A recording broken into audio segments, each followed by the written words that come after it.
This is Whisper Voice transcription app that basically allow you to run different Whisper model sizes on your local device. With this app, you can generate different output formats such as SRT or text. So we have some audio samples. I'm going to choose one of them. Let's hear it out a little bit. Now, I don't live in LA.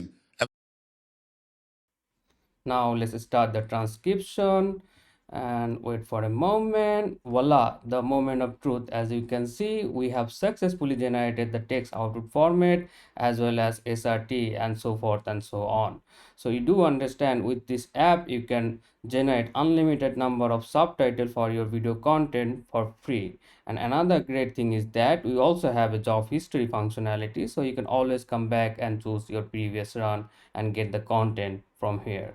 And the whole code base is basically available and open source on GitHub, so you can take a look into this particular repo, and with few basic commands it will be up and running on your local device. And the great thing is, if you have a NVIDIA CUDA GPU, then the code base also do support it. So this particular doc is very well documented and very detailed, so you will be able to see that it also has the CLI mode and the web interface that we just see earlier. So if you have any question, you can comment it out on the below, and all the links will be available in this video description. So try it out.